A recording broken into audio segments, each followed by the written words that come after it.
சம்மதம் இல்லாத நமக்கே புரியுது, ஆனா அந்த குடும்பத்துல இருக்கவங்களுக்கு யாருக்குமே புரிய மாட்டுது. உறவு விட்டு போக கூடாது, அது இதுன்னு ஆயிரத்தி காரணத்தை சொல்லி கட்டிக்க போறவங்க மனசுல என்ன இருக்குன்னு புரிஞ்சுக்காம இப்படி எல்லாம் நடந்துக்கிறாங்களே.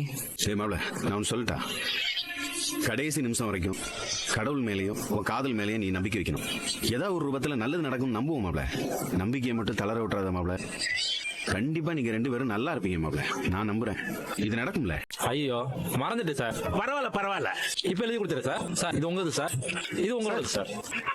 என்ன சார் பொண்ணு மாப்பிள்ள பேரு தனலட்சுமி பழனியப்பன் இருக்கு. சாரி சார், அது கொடுங்க. இந்தாங்க சார். இந்தாங்க. அதையும் கொடுங்க. சாரி சார், மாத்தி கொடுத்துட்டேன். ஆ, இந்தாங்க சார். கொடுங்க சார். இந்தாங்க சார் உங்களது. ரெண்டு பேரும் செக் பண்ணிங்க சார். வணக்கம் சார்.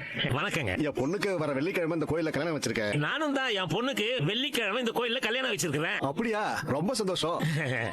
எங்களுக்கு பில்லர் நம்பர் 20, உங்களுக்கு 19. ஆ, ஓ பக்கத்து பக்கத்துலயா? சந்தோஷம் சந்தோஷம்.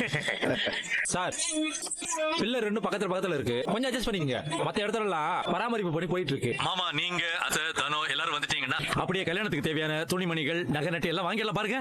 நல்லா வாங்கிடலாம் மாப்பிள்ள, நாங்க எல்லாரும் வந்துடுறோம். நீங்க எல்லாரும் காலையில ரெடியா இருங்க, நானே வந்து கார்ல எல்லாரையும் கூட்டிட்டு போயிடுறேன். பரவாயில்ல மாப்பிள்ள, உங்களுக்கு எதுக்கு சிரமம், நாங்களே ஏதாவது ஷேர் ஆட்டோ புடிச்சு வந்துடுறோம். அட என்ன மாமா நீங்க, எதுக்கு உங்களுக்கு தேவையில்லாத அலைச்சல்?